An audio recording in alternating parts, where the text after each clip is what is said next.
Standarisasi jaringan komputer. Dalam era perkembangan teknologi informasi dan komunikasi yang pesat, permintaan akan jaringan telekomunikasi semakin meningkat.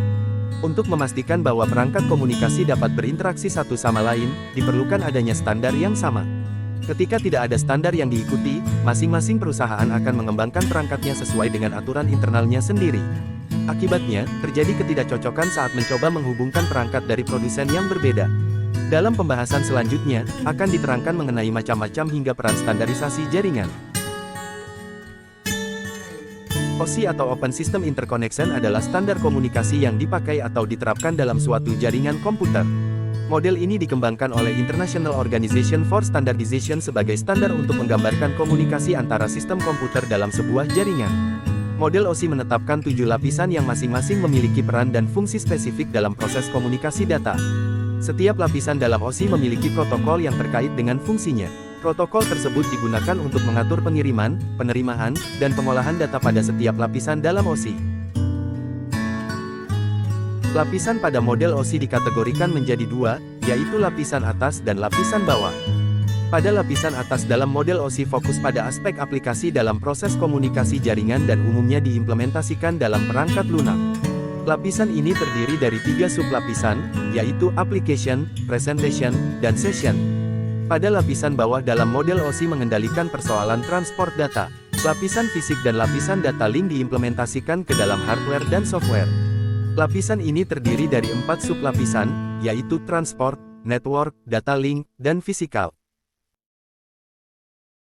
Physical Layer. Lapisan pertama dalam model OSI, yaitu Physical Layer, mengurus transmisi bitstream melalui media fisik. Fungsinya dari lapisan ini mencakup sinkronisasi data, spesifikasi mekanis dan elektris, serta pemeliharaan hubungan komunikasi fisik antara perangkat. Data Link. Lapisan data link dalam model OSI memiliki tugas utama untuk menyediakan transmisi data yang andal dan bebas dari kesalahan. Sebelum data diteruskan ke lapisan jaringan, lapisan ini membagi data menjadi frame-frame, mengirimnya secara berurutan, dan mengelola pengakuan dari penerima. Network Layer. Lapisan network bertanggung jawab atas pengendalian operasi subnet dalam jaringan. Salah satu aspek penting adalah menentukan rute pengiriman paket dari sumber ke tujuan. Transport Layer. Lapisan transport memiliki peran penting dalam mengatur pengiriman data dengan efisien. Fungsi utamanya meliputi menerima data dari lapisan sesi, memecah data jika perlu, meneruskannya ke lapisan jaringan, dan memastikan pengiriman data yang akurat ke tujuan. Session Layer. Lapisan sesi dalam model OSI memiliki peran penting dalam pembuatan dan pengelolaan sesi antara pengguna di jaringan. Selain menyediakan layanan transport data seperti yang dilakukan oleh lapisan transport, lapisan sesi juga menawarkan layanan khusus untuk aplikasi tertentu. Salah satu fungsi utama lapisan sesi adalah mengatur dialog antara pengguna atau aplikasi. Presentation Layer. Lapisan presentasi dalam model OSI memiliki fungsi khusus yang lebih dari sekadar mengirimkan data. Fungsi utamanya adalah melakukan enkripsi data untuk menjaga kerahasiaan dan keamanan selama pengiriman. Application Layer. Lapisan aplikasi dalam model OSI adalah lapisan teratas yang menghubungkan aplikasi pengguna dengan jaringan di bawahnya. TCP/IP atau Transmission Control Protocol Internet Protocol adalah standar komunikasi data yang lazim digunakan pada internet untuk suatu proses saling mengirim data dari suatu komputer ke komputer lainnya dalam suatu jaringan internet. TCP/IP dapat diibaratkan sebagai jembatan yang menghubungkan dua atau lebih perangkat dalam jaringan internet sehingga proses pertukaran data bisa terjadi. Ada 2 protokol yang digunakan dalam proses pertukaran data, yaitu protokol TCP dan IP. Kedua protokol tersebut digunakan agar proses pengiriman dan penerimaan data tetap berjalan aman dan lancar. Macam-macam layer dari TCP/IP yaitu Application Layer, yang berperan menghubungkan setiap perangkat agar bisa berkomunikasi satu sama lain. Transport Layer, yang berperan memastikan agar tidak terjadi kesalahan dalam pengiriman data. Internet Layer, yang berperan mengirimkan paket dari jaringan serta mengatur pergerakan paket tersebut. Network Access, yang berperan mengirim data melalui media fisik seperti Ethernet. Perbedaan utama antara OSI dan TCP/IP adalah 1. OSI Layer adalah protokol independen, sedangkan TCP/IP adalah protokol spesifik. 2. 2. OSI layer menggabungkan application, presentation, dan session layer dalam satu lapisan, sementara TCP/IP memiliki lapisan application terpisah. 3. Standar OSI layer biasanya memerlukan pembelian, sementara standar TCP/IP seringkali tersedia secara gratis di internet.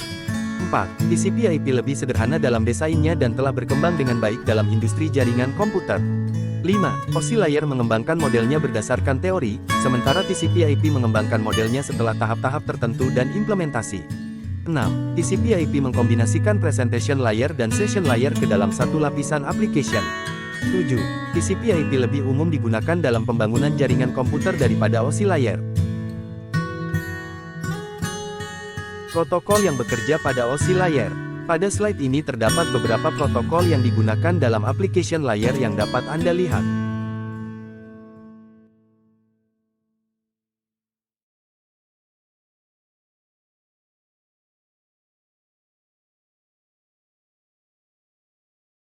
Dan yang ini beberapa protokol yang digunakan dalam presentation dan session layer yang dapat Anda lihat.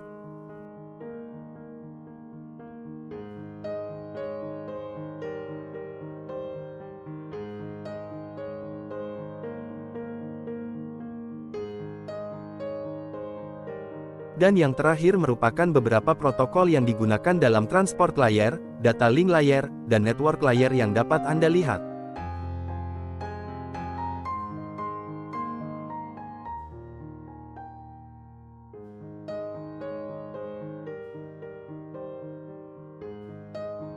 TCP dan UDP. Pada jaringan internet terdapat dua jenis protokol yang umum digunakan, yaitu UDP dan TCP. UDP merupakan singkatan dari User Data Protocol sedangkan TCP adalah Transmission Control Protocol. UDP adalah jenis protokol internet yang memungkinkan sebuah perangkat lunak pada komputer bisa mengirimkan pesan ke komputer lain melalui jaringan tanpa perlu ada komunikasi awal.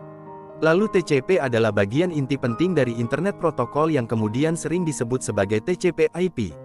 TCP berada di transport layer yang memiliki urutan rapi dan menyediakan komunikasi yang dapat diandalkan. Perbedaan UDP dan TCP. Setelah mengetahui pengertian dari masing-masing protokol internet, simak tabel di sebelah untuk melihat perbedaannya.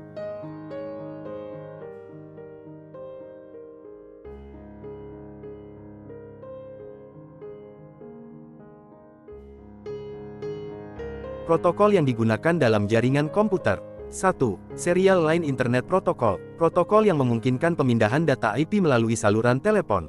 2. Simple Mail Transfer Protocol, protokol yang digunakan untuk mengirimkan data dari komputer pengirim email ke server email penerima. 3. Hypertext Transfer Protocol, protokol yang digunakan oleh World Wide Web. 4. Telnet, protokol jaringan yang digunakan untuk koneksi internet atau local area network. 5. File Transfer Protocol, protokol internet yang berjalan di lapisan aplikasi dan merupakan standar untuk mentransfer file komputer antar mesin-mesin dalam suatu jaringan. 6. Lightweight Directory Access Protocol, protokol perangkat lunak yang memungkinkan pencarian sumber daya organisasi, individu, file, atau printer dalam jaringan, baik di internet maupun intranet.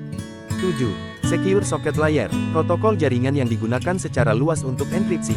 8. Simple Network Monitoring Protocol, protokol yang digunakan untuk memantau perangkat dalam jaringan. Port dalam jaringan TCP/IP. Port dalam protokol jaringan TCP/IP adalah mekanisme yang memungkinkan komputer untuk mendukung banyak sesi koneksi dengan komputer lain dan program di jaringan. Mereka mengidentifikasi aplikasi dan layanan yang berkomunikasi melalui jaringan TCP/IP dengan menggunakan angka 16 bit yang disebut port number. Port dibagi menjadi port TCP dan port UDP, dan setiap protokol transport memiliki total 65.536 port yang dapat digunakan. Port adalah cara untuk mengarahkan komunikasi antara server dan klien serta mengidentifikasi proses yang menyediakan atau mengakses layanan di dalam jaringan. Dilihat dari penomorannya, port UDP dan TCP dibagi menjadi 3 jenis, yakni akan dibahas di slide selanjutnya. Well-known port adalah sekelompok port yang awalnya berkisar antara 0 hingga 255, kemudian diperluas hingga 0 hingga 1023. Port-port yang termasuk dalam kategori well-known port selalu mewakili layanan jaringan yang sama dan ditetapkan oleh Internet Assigned Number Authority (IANA). Beberapa dari port-port dalam well-known port belum memiliki tugas yang ditetapkan dan disisihkan untuk penggunaan layanan yang mungkin akan muncul di masa depan. Penetapan well-known port diatur dalam RFC 1060.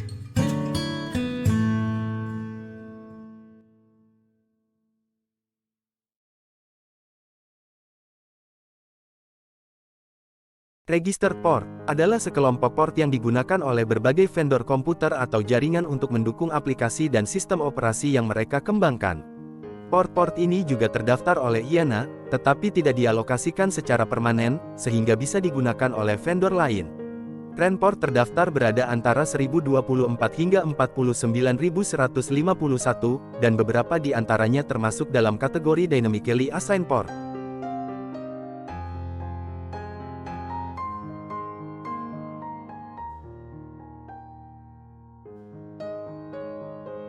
Dynamically Assigned Port adalah kelompok port yang ditentukan oleh sistem operasi atau aplikasi untuk menangani permintaan dari pengguna sesuai kebutuhan.